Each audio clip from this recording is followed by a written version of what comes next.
What's going on, YouTube? My name is FG3000. I'm back in the place to be, and welcome back to Clone Evolution. In today's video, let's talk about the upcoming features and updates that will be coming to Clone Evolution. There's a lot of cool stuff on the horizon, but before we get started, let's talk about the game itself and how it's doing overall. Now, right now, if you go into the Android store and you sort by RPGs, by the highest grossing games in the RPG category, Clone Evolution is currently in 78th place. Now, that might not actually seem like a lot on the surface, but that's actually really impressive. To kind of put that in perspective, Mobius Final Fantasy is 61.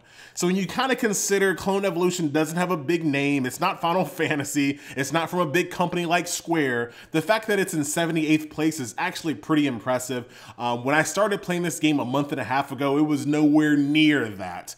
So the game continues to rise, which is really good news. If you enjoy the game, you definitely want to see it make money, because if it doesn't make money, it gets shut down. So you definitely want the game to be successful. That way they continue to support it with updates.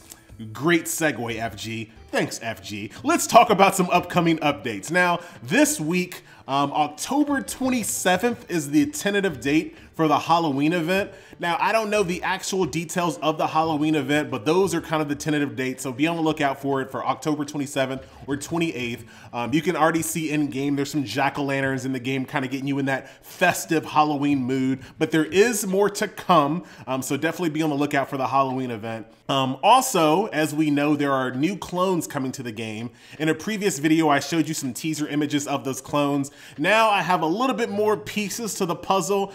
Shout out to Exoin. Shout out to the person from the Discord that put these pictures together for me. I apologize for butchering your name, but he put together the pictures to kind of put together the pieces of the puzzle so you can kind of see these characters a little bit better.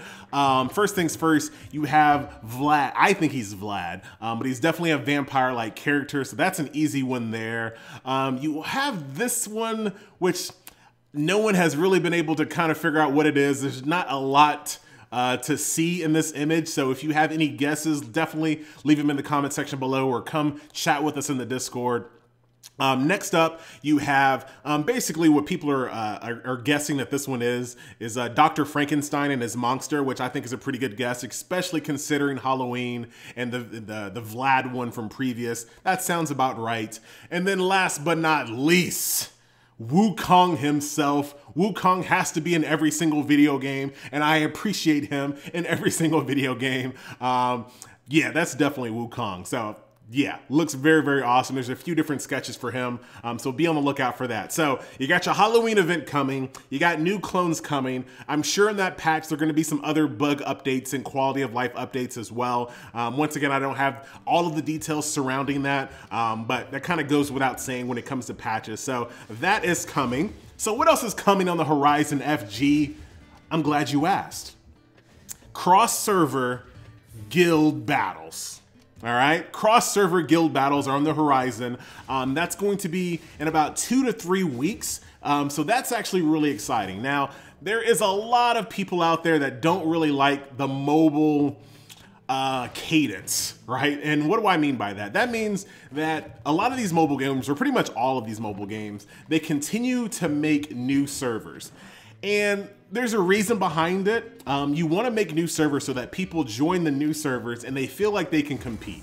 Like if I join server 1 right now, I would not be able to be in the arena bracket that I'm currently in. It just would not happen. Everybody would be so much more powerful and I wouldn't be having as much fun because I would just not have a chance.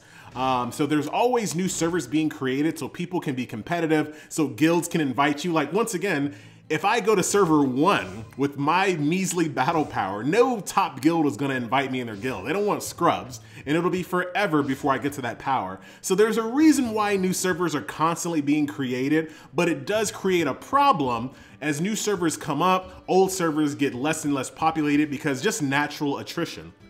People quit playing the game. That's a natural thing. No matter how good your game is, people on server 4 are gonna stop playing eventually. The more people stop playing, the more dead the server is, the less they can participate in events. Enter cross-server events. So hopefully, and it looks like they're on board with this, but hopefully the events that we see going forward are going to be more and more cross server. That way it doesn't matter if you're in server 4 and your server is not as populated as server 8, for example. You'll still be able to enjoy yourself with cross server activities.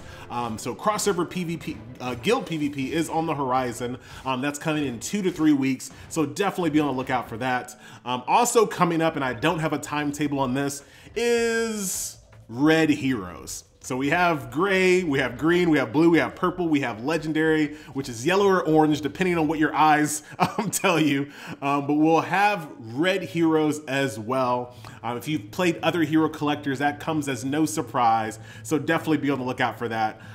So the future looks pretty good. There's a lot of cool stuff on the horizon to look forward to here in Clone Evolution. A few things that I have asked for that aren't really big things that I think will be very, very helpful. I think they should also, when it comes to the chat, I really want them to take clones out of chat. So right now, if you go into chat, all you're gonna see is a bunch of people pulling clones. I'm like, hey, you got Trump. Hey, you got Hillary. Hey, whoop-de-doo, right? I don't think that's super important. I think those type of things should be moved to the system, and then world chat should just be world chat. We're just people chat. Also, I want world chat to be cross server as well. I know it sounds crazy, but other games have done it, and other games have done it successfully. So having a cross server world chat, and then you could have a guild chat that's just on your server, and a system chat, for the lack of a better word, that's just on your server. So that's something that hopefully they'll take a look at. There's lots of ideas being flown around on the Discord, so definitely check out the Discord, definitely check out the Facebook. We have a Reddit. FG, are you getting paid to do this? No, I'm not. I just really enjoy this game. It's a really chill game. It fits into my schedule really, really well. Like I always say, a lot of these mobile games, when it comes to stamina and hero collectors and gotchas and all these things, they play you more than you play them. Not so much in this game. I can pretty much ignore this game the entire time I'm at work and not have to feel like I'm missing out on stuff. I can just come home and play whenever I'm ready. So that's kind of the attraction for me. And then of course, the characters look freaking awesome. So that will do it for this video. Once again, guys, thank you so much for watching. I will report back to you guys once the updates are a little bit more finalized and once they hit. But until then, once again, my name is FG. Wow, did I just screw up my name? I don't even know who I am. I'm done with this video. I'll see you guys next time. Later.